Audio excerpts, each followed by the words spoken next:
시청자 여러분 안녕하십니까? 지난주 셸비타운십의 첫 시험 방송에 보내주신 여러분의 성원 감사드립니다. 여러분의 성원에 힘입어 뉴스포인트는 더욱더 알찬 방송으로 여러분께 다가갈 것을 약속드립니다. 뉴스포인트 첫 번째 소식은 심장질환의 7가지 증상과 치료, 예방에 대해서 박문재 박사가 말씀드리겠습니다.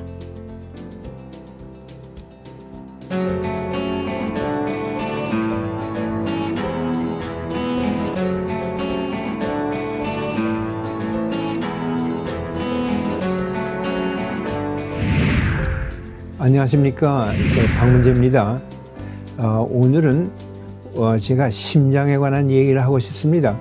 심장이라는 것은 우리 몸에서 가장 중요한 기관이죠.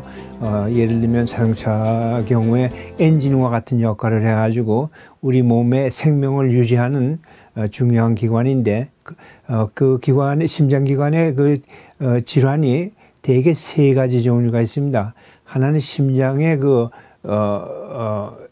리듬 문제가 있고, 또 하나는 심장의 수축력 문제가 있고, 또 하나는 심장으로 가는 혈류에 문제가 있어가지고 심장이 제대로 기능을 하지 못하는 경우가 있습니다. 그래서 그 3가지 기능 중에서 가장 또 중요한 것은 심장의 피순환 문제입니다. 순환 문제입니다. 그래서 심장의 순환은 관상동맥이라는 동맥이 있어가지고 심장 근육에 산소와 영양소를 갖다가 공급을 해가지고 심장이 계속해서 움직일 수 있게 하고 있는데, 그 관상동맥에 문제가 있으면은 심장 근육이 결국은 기능을 하지 못하니까 따라서 심장에 펌핑하는 기능이 없어짐으로써 이것을 갖다가 우리가 심근경색, 영어로는 하트어택이라고 일반적으로 말하고 있습니다. 그래서 하트어택이라는 거는 관상동맥이 막혀가지고 심장 근육으로 가는 혈류가 막혀가지고 심장이 쉽게 말하면 부분적으로 죽어버리는 것이 그게 이제 심근경색인데, 이 심근경색이 미국에서 사망률, 미국뿐만 아니라 세계적으로 그렇습니다. 인간이 사망하는데 거진 1/4이 심장경색으로서 이제 사망의 원인이 됩니다. 그래서 이것이 상당히 생명을 유지하는 데 중요한 역할을 합니다. 간단히 예를 들면은 우리가 자동차를 잘 아는데, 자동차가 있으면 엔진이 있고, 엔진을 위해서는 엔진만 가지고는 물론 안 되고 거기다 가솔린하고 공기가 들어가야 엔진이 이제 기능을 하는데, 그것이 암만 엔진이 단단해도 가솔린 공급이 안 되면은 엔진이 운영이 안 되는 거나 마찬가지 그런 이유입니다. 그러면은 관상동맥이 왜 막히느냐 하는 거가 이제 중요한데, 거기에 한 7가지 원인이 있고, 우리가 그걸 원인을 알므로써 치료가 방법을 갖다 적당히 할 수 있고, 또 예방을 주로 할 수 있습니다. 딴 질환과 달라, 예를 들면 암과 같은 딴 인간 질환과 달라서 심근경색이나 심장에 관한 이 병은 우리가 치료를 해가지고 회복을 할 가능성이 있고 예방을 할 가능성이 많이 있습니다. 따라서 관상동맥이 왜 막히느냐, 거기에 대한 7가지 그 원인을 갖다가 우리가 알고 있음으로써 그것을 예방하는 데 도움이 되고 치료하는 데도 도움이 된다. 첫째, 그 7가지 중에서 하나는 나이입니다. 연령.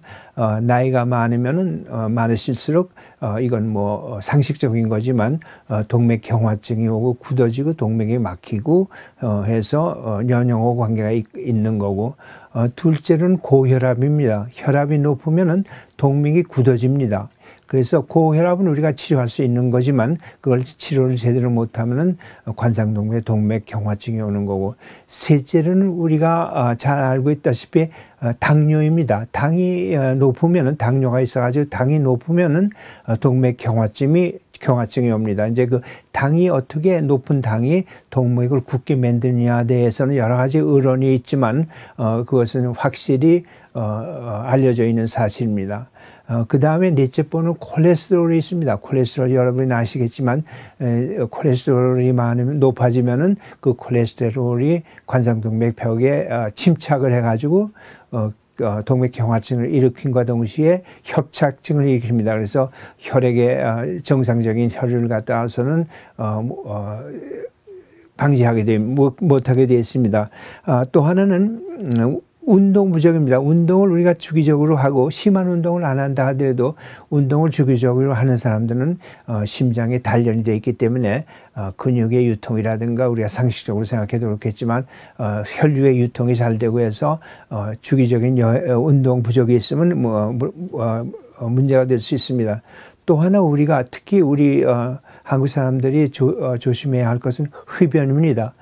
담배를 많이 피면 이것이 직접적으로 정말 담배 흡연이 돼가지고 폐암의 발생률도 높고 하지만 이거 동맥경화증을 조기에 가져올 수 있는 원인의 하나입니다. 그리고 또 하나 이제 중요한 거는 가족 상황입니다.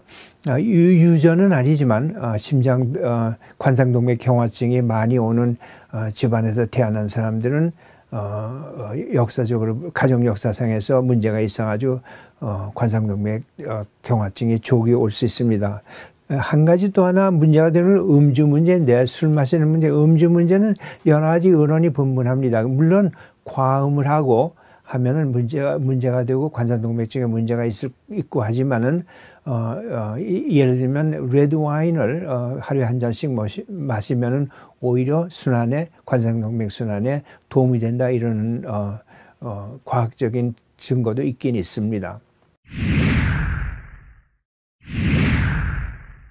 관상동맥이 경화되고 그 협착증이 오게 되면은 보통 어떤 증상이 오느냐, 그 증상을 잘 알고 있으면은 우리가 심근경색 조기에 우리가 치료를 갖다가 빨리 해서 문제를 해결할 수 있기 때문에 증상을 여러분들이 상식적으로 알아듣는 게 상당히 중요합니다.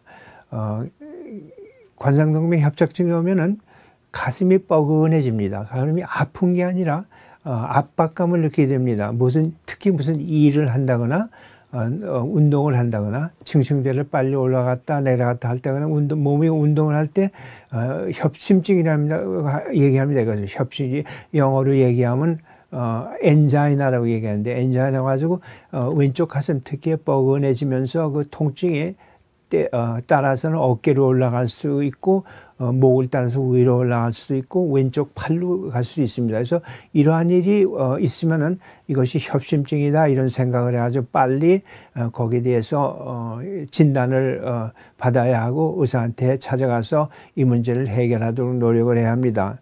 또 하나는 아무 이유 없이 피로감을 느낍니다. 이런 관상동맥경화증이 있으면은 피로감을 느끼는 이유는 물론 심장으로 가는 혈류가 모자라니까 심장 수축력이 약해지기 때문에 피로감을 느끼고 숨이 차고 아무 이유 없이 이렇게 할 수 있습니다. 그리고 하나는 또 하나 조기 증상은 대개 환자들이 와가지고 가슴이 뛴다 이렇게 얘기합니다. 동기라고 그래가지고 부정맥이 오는 겁니다. 그러니까 심장이 규칙적으로 뛰지는 못하고 부정맥이 와가지고 했을 때는 그런 증상이 있을 때는 이것이 심장 관상동맥의 부전증이고 심근경색의 조기 증상이 될 수 있습니다. 이러한 증상이 있을 때는 꼭 시간 여유를 두지 말고 의사한테 찾아가 가지고서는 진단을 받으셔야 합니다.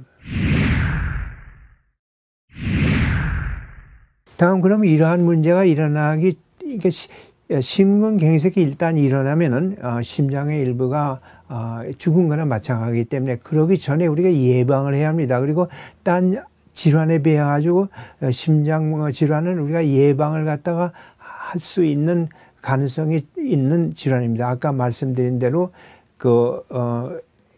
이 원인을 우리가 잘 아니까 심근경색의 원인, 관상동맥 협착증의 원인을 아니까 예를 들면은 체중을 갖다가 적당히 조정 안 되는 거 거기에 노력을 하는데 운동을 주기적으로 해가지고 심장 근육을 단련을 시켜 놓는다는 거.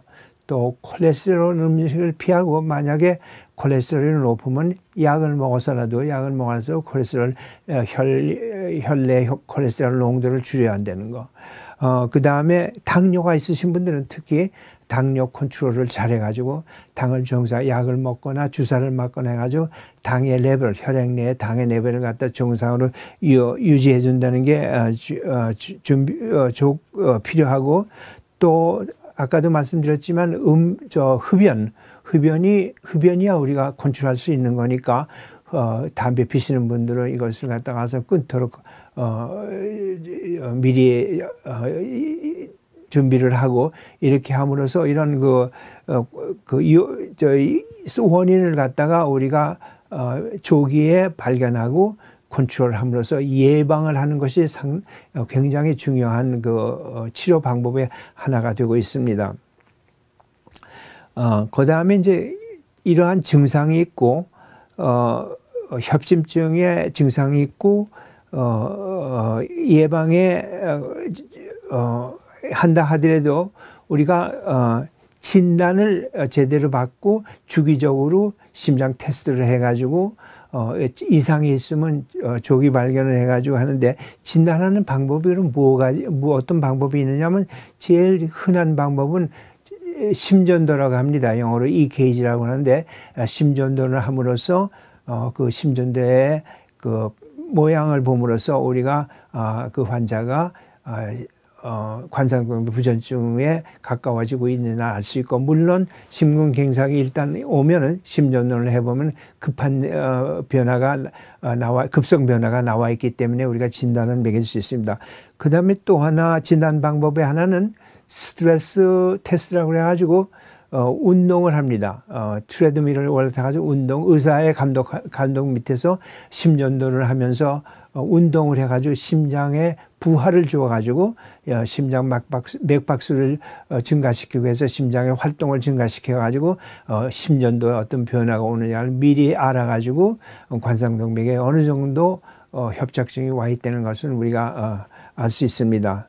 그 다음에 거기에서 이상이 생긴 경우에는 우리가 동위원소 스캔을 합니다. 심장에 동위원소를 혈관으로 주사해 가지고 동위원소가 관상동맥을 통해 가지고 심장 내로 흘러가는 것을 우리가 사진을 찍을 수 있습니다. 그 사진을 찍음으로써 관상동맥 협착증이 있다는 것을 직접적으로 알고 있고, 또 그 다음에 이제 그 전에는 동위원소 스캔을 해 가지고 거기에 좀 이상이 있으면은 심장 캐스테리제이션이라고 해가지고 동맥으로 통해 가지고 튜브를 넣어가지고 심장으로 튜브를 넣어가지고 주사를 해가지고 사진을 찍습니다. 엑스레이 사진을 찍는데, 그것은 이제 심장 전문가의 이제 지시하에서 이렇게 하는데, 최근에는 캐스테리제이션 전 단계로 캐스스캔을 할 수 있는 방법이 생겨 있습니다. 한 몇 년 전부터. 그래서 심장에 캐스스캔을 해가지고 심장 자체의 운동을 볼 수 있고, 맥관을 갖다가 관상동맥의 협착증을 우리가 직접 눈으로 볼 수 있고, 이러한 방법이 있어서 이것을 심장 맥관계 캐스스캔이라고 하는데, 그 영어로는 카디오베스큘러 CT 스캔이라고 하는데 그것을 할 수 있습니다. 그래서 이러한 여러 가지 방법으로 우리가 심근경색을 갖다가서 미리 발견할 수 있고, 또 심근경색을 유발시키는 관상동맥 협착증을 갖다가서는 우리가 정말 몇 %까지 막혀 있는 애를 갖다 정확하게 진단할 수가 있고, 거기에 따라서 우리가 다음 단계인 치료로 갈 수가 있습니다. 치료 방향에서도 이제 여러 가지 단계가 있는데, 우리가 미리 발견을 해서 관상동맥 협착증, 심근경색의 가능성이 있는 분들을 미리 발견하는 거는 약물 치료가 가능합니다. 약물 치료는 물론 콜레스테롤을 갖다 줄이고, 또 혈관, 관상동맥을 이완시키는 수가 있습니다. 이완을 시켜서 동맥 내를 갖다가 유연성을 있게 만들고, 또 약물 치료 중에 하나는 심장의 근육의 수축을 갖다 완화시켜 가지고 그 수축을 갖다 너무 강력하게 수축하지 않게 그렇게 해서 하는 방법이 같이 있습니다. 그래서 이런 약물 치료를 여러 가지 컨비네이션으로 해 가지고 우리가 할 수 있고 약물 치료가 이제 안 될 정도는 대개가 관상동맥이 75% 이상 맥혔으면 약물만 가지고는 우리가 치료할 수 없습니다. 그래서 어떻게 하느냐면 하나는 풍선을 넣어가지고 풍선을 조그만 미소한 풍선을 동맥을 통해 가지고 심장으로 넣어가지고 관상동맥으로 집어넣어가지고 그 협착된 부분을 갖다가서는 협착을 갖다가 넓게 하고 그 다음에는 영어로 스텐트라고 그래가지고 거기다가 금속이나 플라스틱으로 되는 관을 넣어가지고 협착을 된 부분을 갖다 벌리게 하는 그런 부분이 있습니다. 그래서 영어로는 이것을 엔지오플라스티 스텐트 플레이스멘트라고 그러는데 그것을 많이 하고 있어가지고 간단히 얘기하면 막힌 맥관, 막힌 파이프를 갖다가 우리가 넓게 널리고 그 안에다가 다시 좁아지지 않게 관을 넣는 겁니다. 튜브를 넣는 건데 이것을 스텐트라고 합니다. 그래서 엔지오플라스티하고 스텐트 하는 것은 최근에는 그 빈도가 많이 있어가지고 수술이 비교적 용이해서 때에 따라서는 아침에 들어가서 수술을 받고 오후에는 집에 돌아갈 수 있는 정도가 있습니다. 그리고 마지막 단계 방법으로서는 관상동맥 이식 수술이 있습니다. 관상동맥이 거진 80, 90% 맥혔고 또 하나뿐만 여러 동맥이 맥힌 경우에는 우리가 풍선만 가지고는 가능하지 않으니까 개흉 수술을 해가지고 발에서 정맥을 일부를 갖다 뜯어가지고 그 맥힌 부분을 갖다 바이패스 한다고 그러죠. 바이패스 해가지고 그것을 갖다가 관상동맥 바이패스 수술을 합니다. 근데 최근에 와가지고는 관상동맥 바이패스 하는 그런 그 개흉 수술 방법이 빈번도가 많이 줄었습니다. 그 이유가 관상동맥 바이패스 수술을 해가지고 오랫동안 우리가 통계적으로 보면은 벌론으로 아까 말씀드린 대로 풍선으로 뚫는 거와 해가지고 별로 차이가 없고 또 생존도도 그렇게 높지가 않고 그래서 심한 경우 아닌 경우에는 약물 치료라든가 풍선 수술로서 우리가 치료를 하려고 노력을 하고 바이패스 수술의 그 빈번도는 좀 많이 최근에 아주 많이 줄었습니다.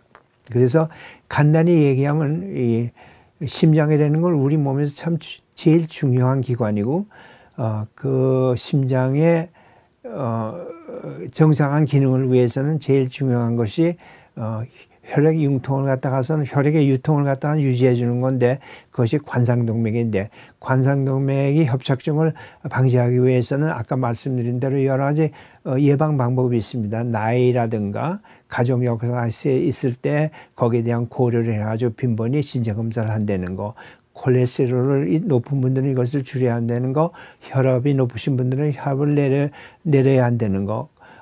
또 당뇨가 있으신 분들은 당뇨에 대한 치료를 잘 해가지고 당뇨가 관상동맥 협착증, 동맥경화증을 일으키지 못하게 한다는 것. 또 특히 말씀드린 대로 흡연이 하시는 분들은 흡연을 담배 피는 걸 갖다가 이것은 별로 아무 전혀 건강에 도움이 안 되는 일이고 하니까 이것을 금연을 하시고 하셔서 미리 방지를 해야 하고 그리고 주기적으로 이제 연령이 많으시고 이러한 당 협심증에 대한 7가지 원인이 몇 가지 3개 이상 있으신 분들은 협심증 증상이 나오기 전에 미리 정기적으로 검진을 받으셔서 예방을 하는 것이 상당히 중요합니다.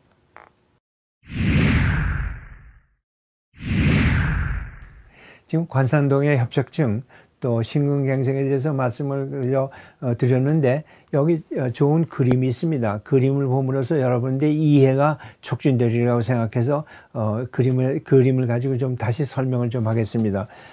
여러분 보시다시피 이것이 심장입니다. 이게 심장이고 심장으로 이제 정맥혈이 들어와 가지고 심장의 바른 쪽 우심방에서 수축을 해 가지고 정맥혈이 나가 가지고 폐를 통해 가지고 순환을 해 가지고 산소를 공급받고 해 가지고 다시 돌아옵니다. 다시 돌아와 가지고서는 심장에 다시 돌아가서 심장의 좌심실 좌심방에서 수축을 함으로써 펌핑을 함으로써 대동맥으로 이제 동맥혈이 나와 가지고 전신으로 여기 보시다시피 혈류가 유지되고 있습니다. 그런데 심장 자체가 완전히 기능하기 위해서는 심장 자체에 혈류가 유지돼야 합니다. 그것을 관상동맥이라고 하는데 여기 이 그림에서 우측 관상동맥, 좌측 관상동맥 여기 그림에 나와 있습니다. 그러면 그 관상동맥의 내부를 보면은 협착증이 오신 분들은 이렇게 보입니다. 다시 말하면 콜레스테롤이라든가 이런 것이 동맥경화증 때문에 근육이라든가 콜레스테롤 협착이 돼가지고 여기 아시다시피 이 혈관이 부분적으로 막혀 있습니다. 이것은 뭐 굉장히 거진 70원에서 80%가 막혀 있는데 이것이 완전히 막히면은 이 관상동맥이 서플라이하는 심근에 혈류가 없어지기 때문에 심근이 죽어버리게 됩니다. 그것이 이제 심근갱생인데 이 그림의 이 부분에 여기가 막혀가지고 이 부분에 심장 근육이 결국 죽어버리고만 이런 이것은 이제 하트어택이라고 심근갱생이라고 이렇게 되어 있습니다. 그래서 이런 경우에 이러기 전에 우리가 협착증이 오지 않도록 우리가 약물 치료를 해야 하고 운동을 하고 이제 흡연을 하지 말고 조심을 하고 당뇨를 컨트롤하고 해야 하는데 일단 이렇게 온다면은 우리가 빨리 조기 진단을 해가지고 아까 말씀드린 대로 여러 가지 진단 방법을 써가지고 조기 진단해가지고 여기다 풍선을 넣어가지고 예를 들면 이 부분에 풍선을 넣어가지고 이것을 눌러가지고 열고 거기다 스텐트라는 거 관을 넣어가지고 금속이나 저희 플라스틱으로 된 관을 넣어가지고 이 부분을 갖다가 열도록 만듭니다. 그리고 이것이 정 안 되는 경우에는 이제 아까 말씀드린 대로 바이패스 서지를 안 되는 건 정맥의 일부를 갖다가 발에서 수확해가지고 정맥을 가지고 여기다가 다시 말하면 연결을 시키고 이 막힌 부분을 바이패스해가지고 이래가지고 여기다 연결시켜가지고 혈류가 그대로 유지할 수 있게 정맥을 통한 바이패스를 통해서 그렇게 하는 방법이 있습니다.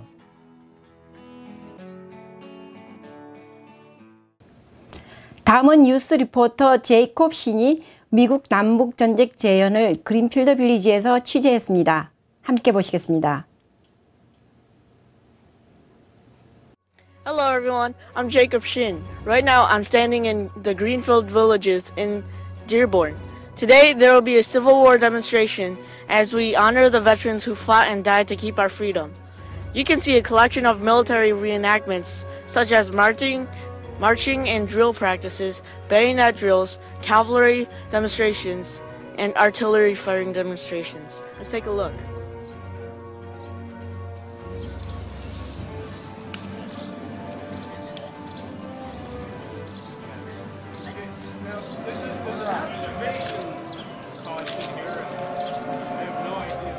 Spring of 1861, decades of simmering tensions between the northern and the southern United States over issues including states' rights versus federal authority, westward expansion, and slavery exploded into the American Civil War, which is 1861 through 1865.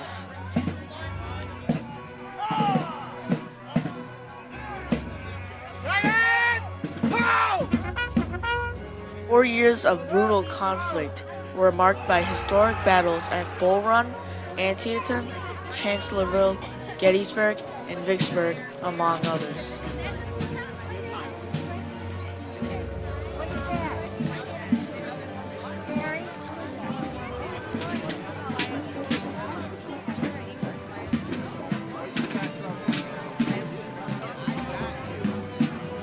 The war between the states, as the Civil War was also known, pitted neighbor against neighbor and, in some cases, brother against brother.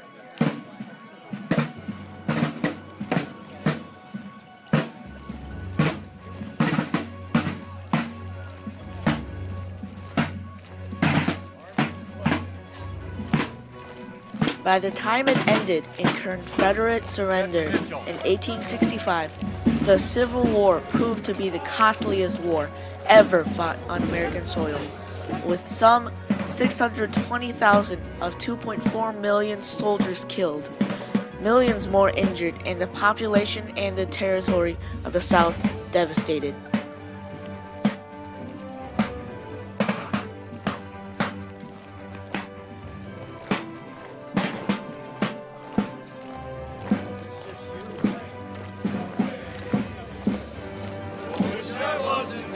Though most Americans knew that the central reason behind the war was slavery, it was not until the Battle of Antietam in September 1862 that Lincoln began emancipating the slaves.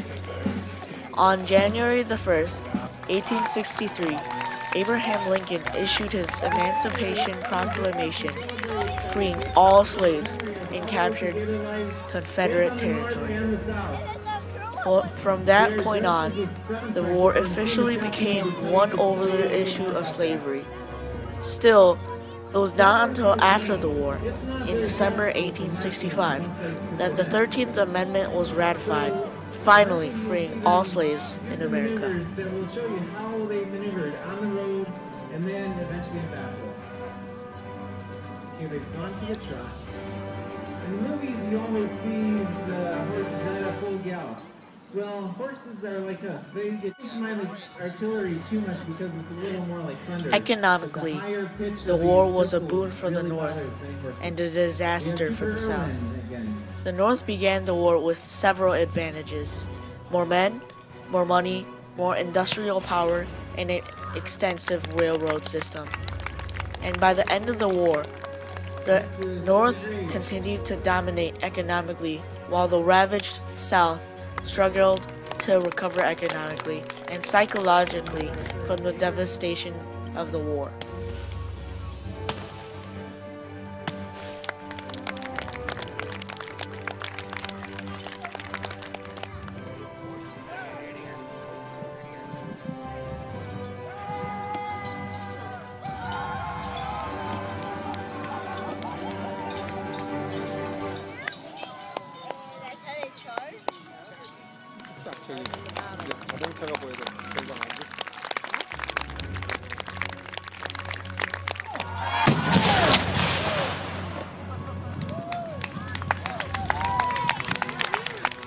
Now you notice the amount of smoke from a half-charged.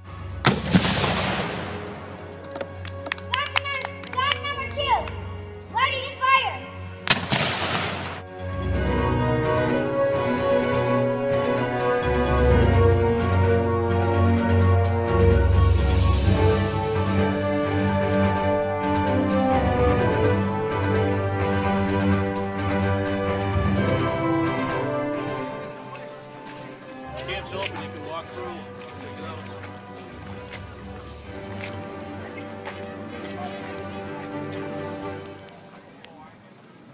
The Civil War answered many of the fundamental questions of the American experiment: free or slave, one or many, and united or divided. But it did so at a tremendous cost.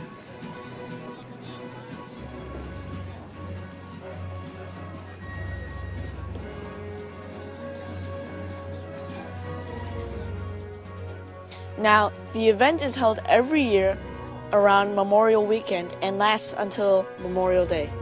You can find open hours at www.hfmgv.org/village. This is Jacob Shin reporting from Greenfield Village in Dearborn with Michigan Korean Times. See you next time. 우리 민족이 일본 제국주의에 맞서 항거한 3.1절 즈음에 독립유공자 자손이신 김등렬 목사를 모시고 특별 뒷담을 나눴습니다. 진행에는 안덕치 목사입니다.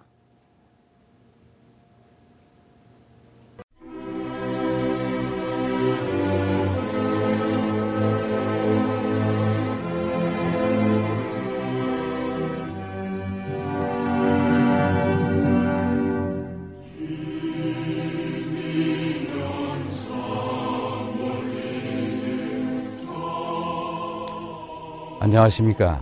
세균호 장로교회 원로 목사 안덕지입니다. 매년 3.1절이 되면 독립운동을 하다 순국하신 선열들이 떠오릅니다.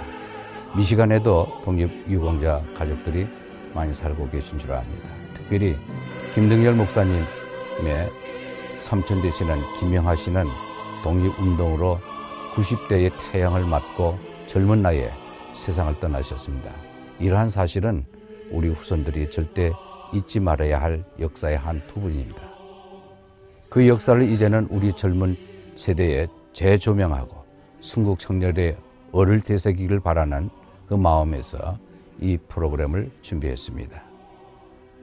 오늘 고 김경하 목사님의 장남이신 김등열 디트로이트 연합장로교회 원로 목사님과 자리를 같이 했습니다. 안녕하세요. 목사님 이렇게 나와주셔서 감사합니다. 반갑습니다, 안 목사님. 요새 이상기온으로 미시간 겨울은 그렇게 춥지 않았습니다. 목사님 요즘 건강 어떠세요? 예, 뭐 눈이 안 와가지고 얼마나 쉽게 사는지 모르겠습니다. 고 김경하 목사님께서 102세까지 사셨는데 가족력으로 봐서 우리 김등열 목사님께서도 100살까지는 무병장수하시라고 믿습니다. 예, 그래서 하나님께서 허락하시면은요, 네, 감사합니다.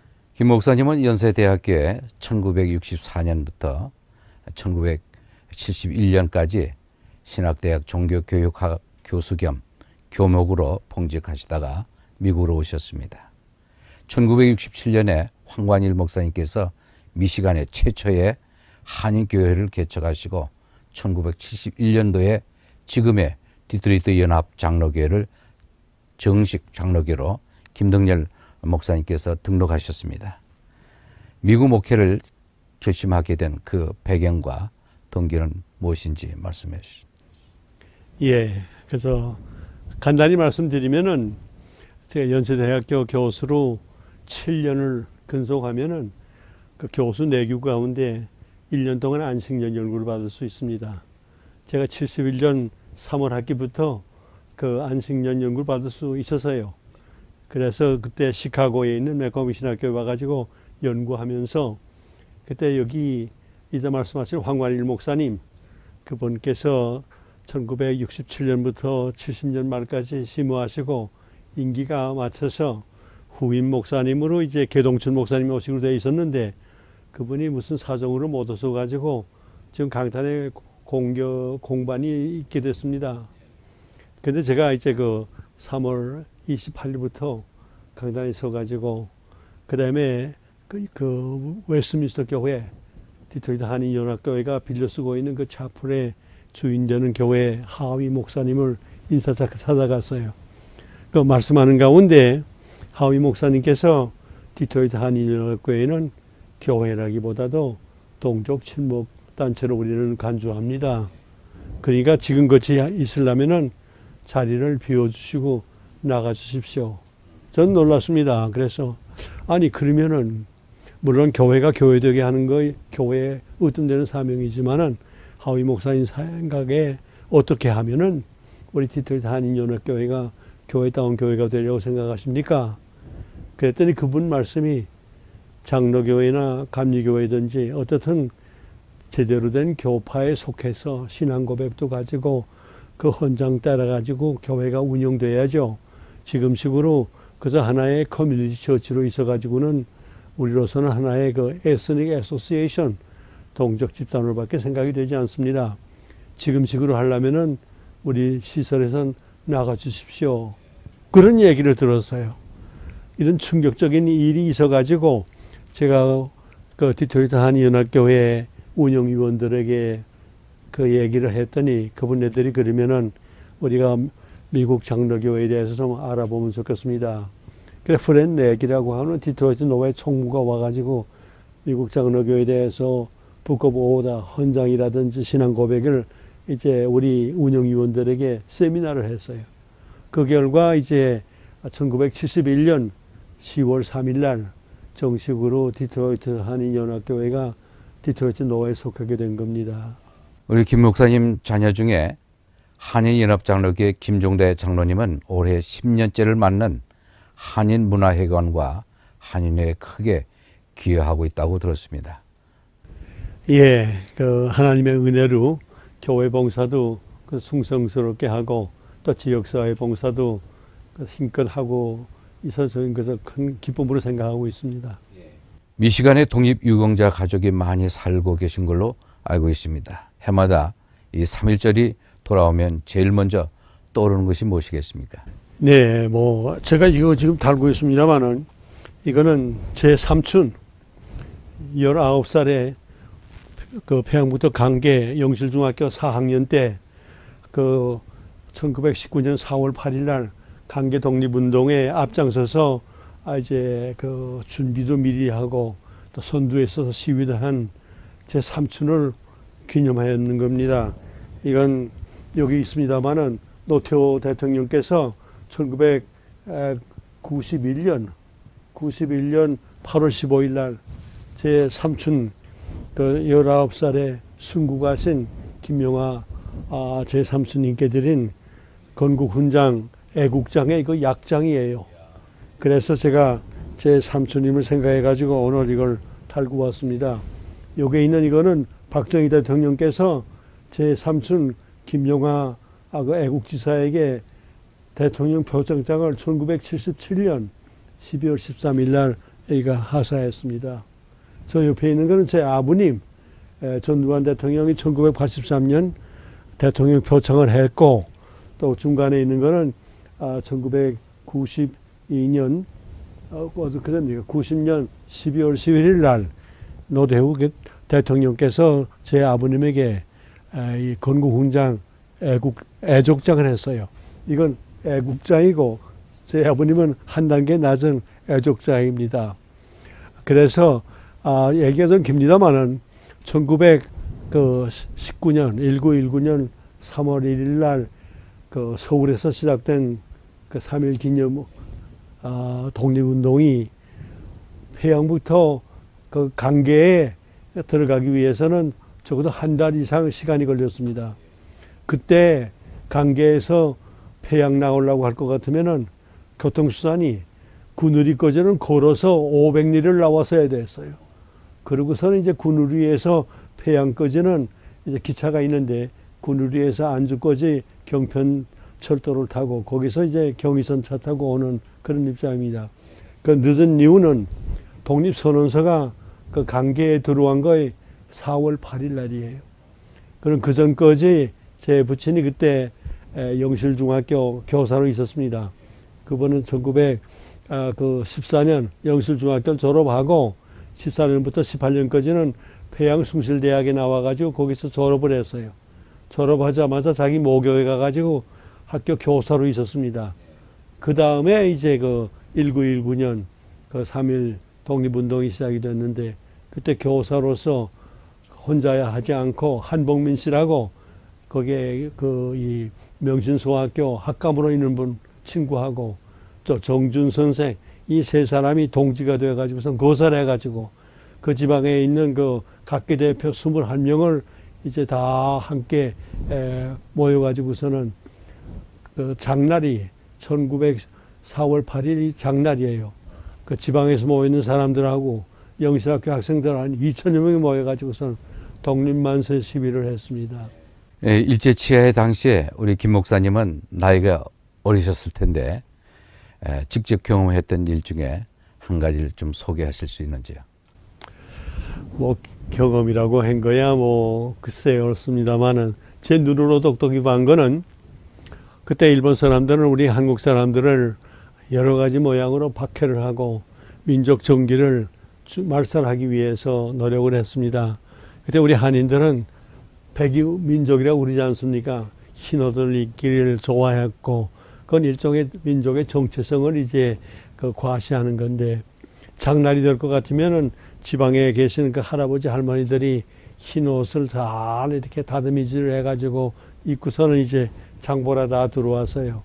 일본 사람들은 그걸 또 없애기 위해서 경제적으로 색깔 있는 옷을 입는 거 경제적이다. 흰 옷 입는 것은 공연히 낭비하는 거다. 그래가지고서는 흰 옷 입고 오는 사람들에게 뒤에 찾아가가지고서는 목통에다가 순서들이 붙어가지고서는 목칠을 했습니다. 제가 살던 그 황해도 신천에도 이제 장날이 되면은 시골 할아버지 할머니들이 쭉 들어오면은 골목에 심겨있던 그 일본 순사들이 손에다 목통을 들고 찾아가가지고 뒷잔동이라고 저렇게 칠했어요. 그래도 아무 대답도 반항도 못하고 그래서 그걸 감수해야 하는 그 민족, 나라 이런 민족의 그 서글픈 모습을 제가 자라나면서 봤습니다. 1999년도에 우리 고 김경화 목사님의 그 자서전 태산을 넘어 홍곡에 가도라는 글을 발행하셨는데 그 발행 동기가 무엇이겠습니까? 예, 제 아버님께서 1980년 11월 11일 날 미국에 오셨어요. 그때 제가 장남이니까 제가 제 아버님을 모시기 위해서 서울로부터 오셨습니다. 오셔서 이제 얼마를 지나시면서 가만 보니까 시간이 있지 않습니까? 제가 큰 이제 그 노트북 2개를 사다 드렸어요. 아니 한번 회고록을 쓰시죠. 글쎄 그때 무슨 특별한 뭐 자료를 가져온 건 아니고 본인의 그 기억에 의해 가지고서는 이렇게 시간 나는 대로 손을 잡다가 그 다음에 정수하기를 시작했습니다. 지금 저희 집에 가보로 있습니다만은 그게 깨알같이 쓴 그 큰 대학 노트 이만한 거 2책에 아주 꼼꼼히 썼어요. 자기 기록에 따라 가지고서. 그러니까 여기도 있습니다만은 그래서 그게 한 2년 반 걸렸습니다.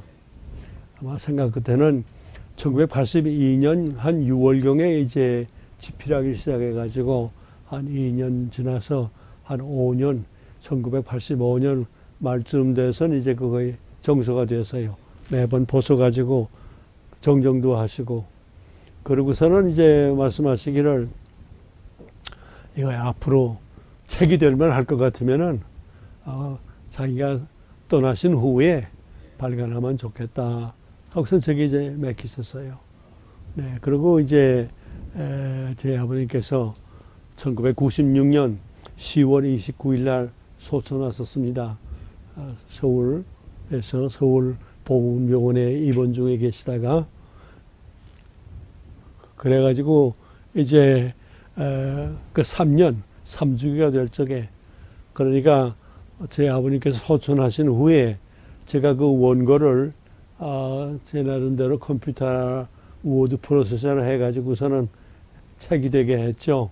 그래가지고 서울에 있는 그 장로교 출판사에서 3주기 되는 날 1999년 10월 29일 날 서울에 있는 그 신천장로교회 제 아버님께서 마지막으로 목회하시던 그 자리에서 이제 출판 기념회를 했습니다.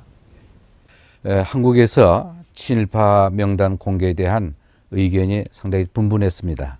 내 목사님께서 개인적인 생각은 어떠신지요? 예, 그때 정말 이렇게 제 삼촌같이 젊은 나이에 항일 독립운동 하다가 매맞아 죽은 그런 이제 사람을 생각한다 할 것 같으면은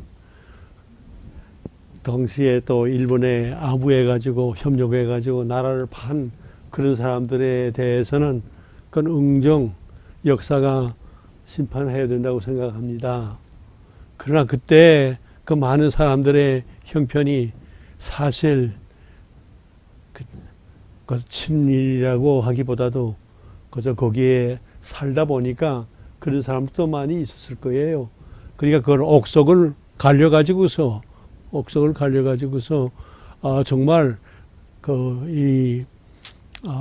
일본의 앞잡이가 된 이완용 같은 사람은 그건 뭐 확실히 우리가 다 민족적으로 처단도 해야 될 거고 비판도 해야 될 거고 그 후손들도 좀 다 뉘우쳐야 되지 않겠습니까만은 그렇지 않은 사람들, 그 약한 사람들, 끌려다닌 사람들은 또 그 나름대로 우리가 포용해야 되겠다 그런 생각을 가집니다. 3.1절과 같이 뼈아픈 역사를 제대로 모르고 있는 우리 젊은이들에게 어떤 말씀을 해주고 싶은지요? 예, 한 말씀 해주시죠. 예, 사실 나라 없이는 개인이 아무리 성취하려고 해도 그렇게 하지 못한다는 역사적인 사실을 우리가 배워야 됩니다.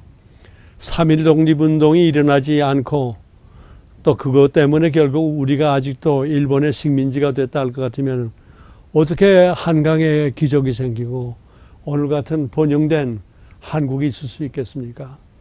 우리는 8.15 해방이 있었기 때문에 결국은 우리가 어깨를 들고 국제사회에서 살 수 있었죠. 나라 없는 백성은 아까 제가 그 백의의 옷을 입고 다니는 그 애절한 우리 동포들에게 먹칠하는 것과 같은 억울함이 하나가 있어요. 제가 중학교 다닐 적에 일본 사람들은 우리 학교 선생 가운데 뭐 조금 잘못하면 그랬습니다. 너 조선 사람 같이 굴지 마라 그랬습니다. 조선 사람은 하나의 멸시의 대상이고 날씨까지도 야 오늘 날씨가 참 좋다 그러려면 일본 사람들은 그래서요. 야 오늘 이거 일본 날씨구나. 그 정도로 이제 우리는 차별을 당하고 우리는 이등 국민이었습니다. 그런데 이제 나라가 제대로 됐으니까 우리는 당당하게 대한민국으로 전 세계에 뭐 지금 경제적으로 말하면은 뭐 10대 경제권의 하나가 된다고 그러잖아요. 그건 결국 나라가 독립했기 때문에 그러는 거지. 일본의 식민지로 되겠습니까? 일본 사람들은 지금도 우리를 업수인 여깁니다. 그래서 독도를 자기네 땅이라고 그래가지고 일본 동경에 있는 우리 한국 대사관 앞에 독도는 우리 땅이라 죽도 다케시마는 일본령이다. 그거 벼슬을 세운다고 그러잖아요. 마치 서울에 있는 일본 대사관 앞에 우리 우리 정신대 여성들을 대표해서 그 17살 난 여기에 조그마한 그 무슨 머리라고 그러죠? 복술머리라고 그러나? 예. 그런 머리한 소녀상을 거기다 세워놨어요.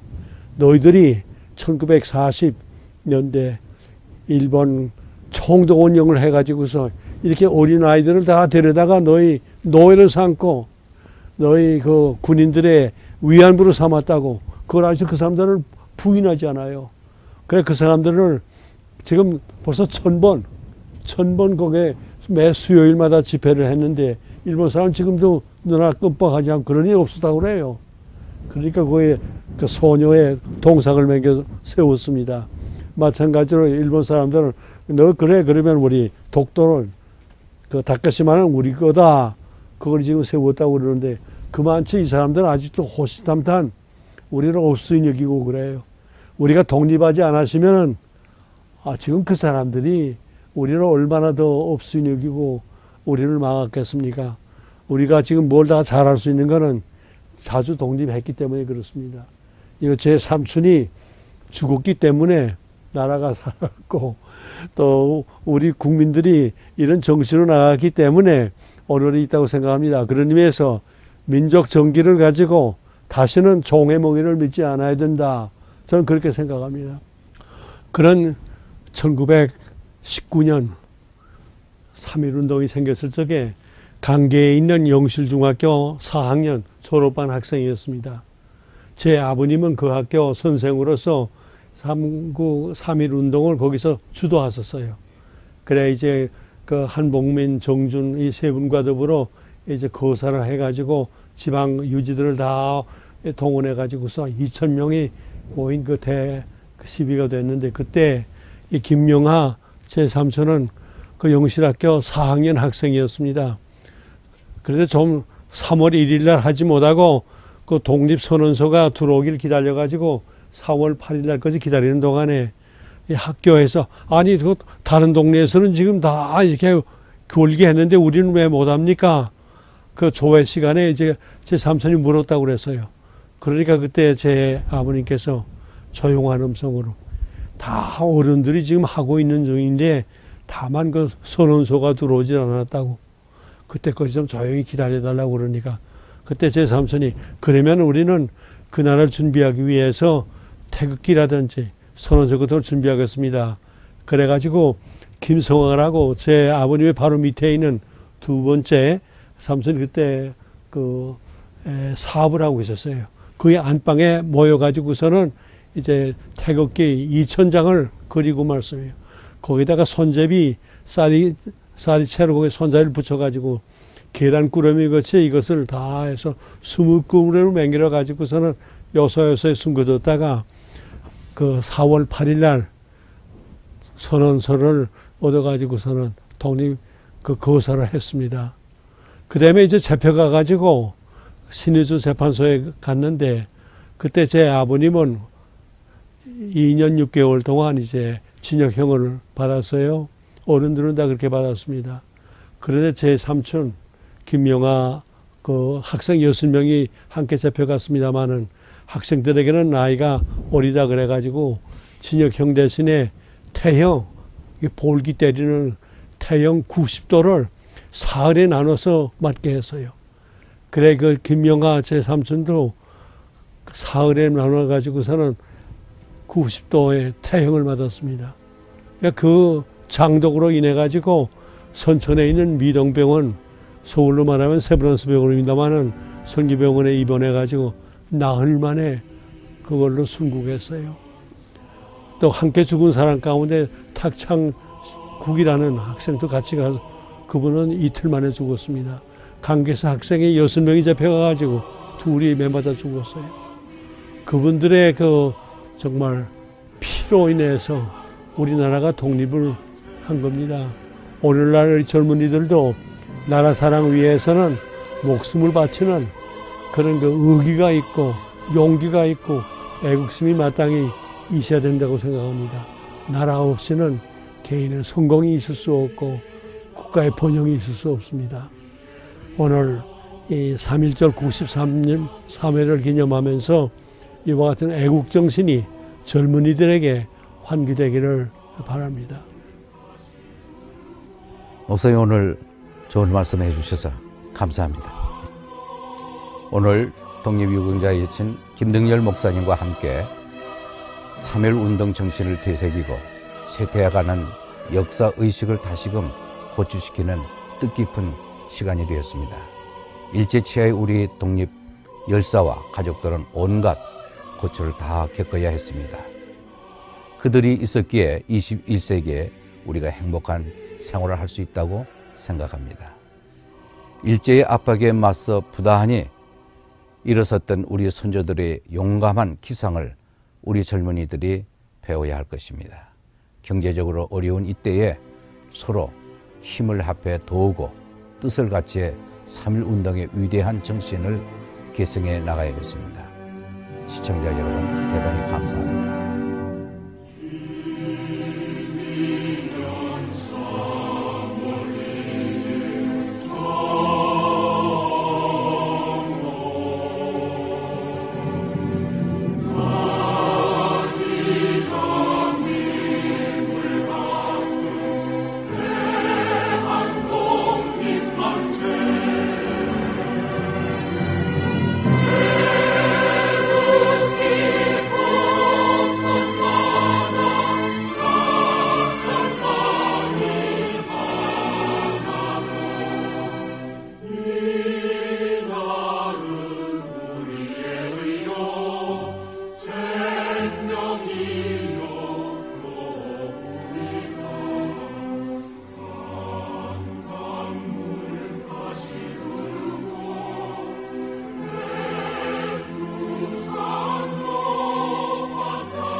여러분의 관심과 성원 속에 뉴스포인트 방송 계속되고 있습니다. 뉴스포인트는 시청자 여러분의 제보 언제나 환영합니다. 다음 시간에 또 뵙겠습니다.